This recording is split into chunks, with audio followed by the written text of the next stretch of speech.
Mas eu queria falar hoje sobre essa história, sobre esse caso estarrecedor, que é o homicídio da Marielle Franco, 6 anos. Ele produz vários debates, né? São vários os debates que a gente pode travar. Um deles, por exemplo, é o debate sobre a impunidade. O crime não ficou impune, então não dá para falar em impunidade no caso Marielle, mas demorou. Agora demorou muito, não demorou muito, é difícil saber.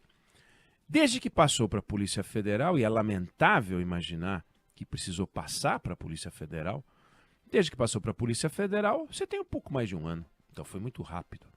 Mas se ficasse nas mãos da Polícia do Rio de Janeiro, sabe-se lá, mais 6 anos, mais 12 anos, nunca seria esclarecido, pelo que se sabe até agora, talvez nunca. E é lamentável você imaginar que com tantas polícias no Brasil, você tenha que contar com a Polícia Federal para tudo. Aí não dá. A Polícia Federal não dá conta do recado. Não faz sentido a gente não poder contar com as polícias estaduais. A Polícia Civil, nós estamos falando de Polícia Civil em todos os estados e no Distrito Federal. Então a gente precisa contar com eles. Mas o caso Marielle, ele está esclarecido. Chegou ao fim, pelo menos na fase de elucidação do crime. Você já sabe quem matou, você já sabe quem mandou matar e você sabe o motivo. Agora ele vai entrar numa outra fase, que é a fase processual. Denúncia do Ministério Público, julgamento dos acusados, não vai ser rápido, como também não foi rápido até aqui, 6 anos. Você tem que produzir prova, você até chegar o momento do julgamento, porque a qualidade da denúncia tem que estar à altura da qualidade da investigação. Muitas vezes você elucida um crime e na hora de reunir as provas, você não consegue provas em volume suficiente. E aí a coisa fica complicada, né? Como eu disse, é lamentável, mas ainda bem que o caso foi federalizado. E uma vez esclarecido o caso, o que a gente constatou com esse caso? Que a Marielle Franco, ela não foi vítima de um grupo de pessoas que se organizou para matá-la. Não foi vítima de um grupo que cometeu seu primeiro crime ao matar Marielle.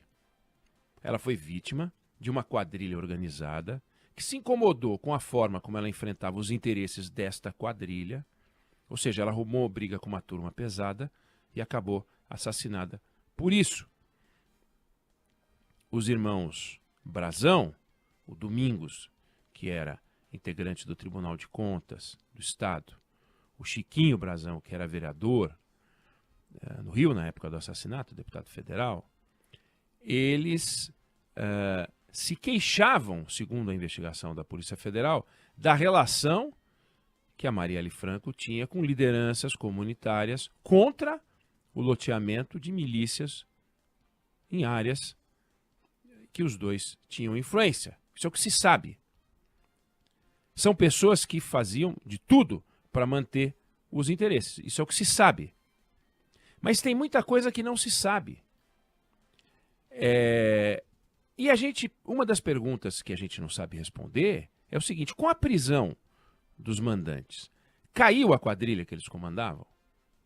Não tem mais a quadrilha que eles comandavam? Ou, a exemplo do que acontece na máfia, você já tem novos líderes que passam a comandar as estruturas de poder que eram ocupadas por pessoas que foram presas, como estes que foram presos no final de semana. Então o Domingos Brazão, que era conselheiro do Tribunal de Contas, ele era o número 1 da quadrilha que matou a Marielle Franco, ou ele era parte de uma quadrilha mais ramificada e ele era uma das figuras da quadrilha? A gente não sabe, né?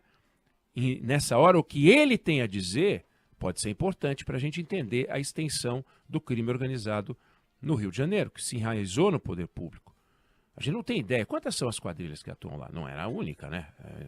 Então, prenderam o Domingos Brazão, prenderam o Chiquinho Brazão, prenderam o chefe da Polícia Civil. Acabou. O Rio de Janeiro agora é um brinco. O Rio de Janeiro é a Finlândia, Rio de Janeiro é a Suécia, Rio de Janeiro é a Suíça. Não. Quantas quadrilhas tem, além dos Rivaldo Barbosa, né, o chefe da Polícia Civil? Quantas? E esse Rivaldo Barbosa, o chefe da Polícia Civil, que está envolvido no crime desde o nascedouro do crime, ele era um freelancer corrupto que prestava serviço para todo tipo de bandido?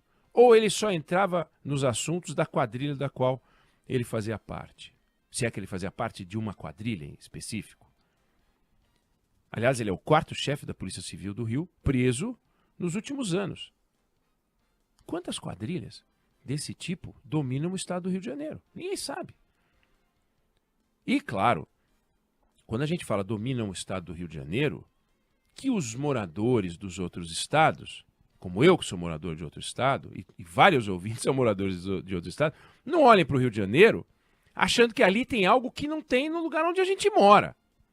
Pode ser pior, mas pode ser parecido, viu? Será que no lugar onde a gente mora, a gente pode cantar de galo porque no Rio de Janeiro é que tem um problema? É isso? Não tem nos outros estados. Os outros estados, as polícias civis estão intactas. Nos outros estados, a corrupção na política está intacta, não tem. A gente já viu deputado federal ser preso por bandidagem, senador, governador, secretários de Estado, presidente da República caindo porque estava ligado à bandidagem. A bandidagem é um negócio incrível, né? Agora, que o Rio de Janeiro merece destaque, eu não sei se ele merece mais destaque, porque é a cidade maravilhosa, é o estado símbolo do Brasil, é a cidade símbolo do Brasil, não há nada como o Rio de Janeiro.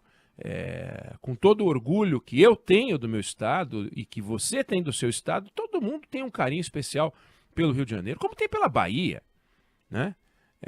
São estados que fazem parte da nossa alma. São cidades como Salvador, como Rio, que são parte da nossa alma. A gente, quando olha o que está acontecendo na Bahia, por exemplo, na criminalidade, a gente sofre. Fala, puxa vida, a Bahia? Por quê? A Bahia era um estado seguro, viu?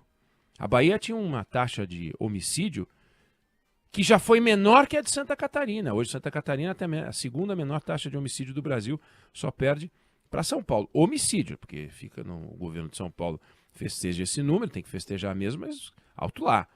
O que tem de furto, o que tem de roubo é uma coisa inacreditável. Assalto à casa, violência generalizada. Mas, para não sugerir que o estado do Rio é um ponto único, mas que tem alguma coisa no Rio de Janeiro de diferente, tem. Governadores presos na sequência, chefes de polícia preso, um integrante do Tribunal de Contas agora que manda matar uma vereadora. Veja, é o Estado contra o Estado. São figuras do Estado que se juntam para cometer crimes e quando uma figura do Estado se insurge contra o crime, morre. Morre. Foi isso que aconteceu com a Marielle Franco. Ela lutava por algo que ela defendia e ela morreu porque ela lutava por algo que ela defendia, porque no Rio de Janeiro, na política do Rio de Janeiro, não dá para lutar por aquilo que você defende se aquilo que você defende contraria os interesses de uma quadrilha que está dentro do Estado para patrocinar o crime. Então, claro que tem uma faxina para ser feita. Eu sou um otimista com o Brasil, mas eu fico um pé atrás para achar que, a exemplo do que aconteceu na Lava Jato, depois de feita a Lava Jato, agora a honestidade é a base das relações entre os fornecedores de serviço do Estado e o Estado. Não é.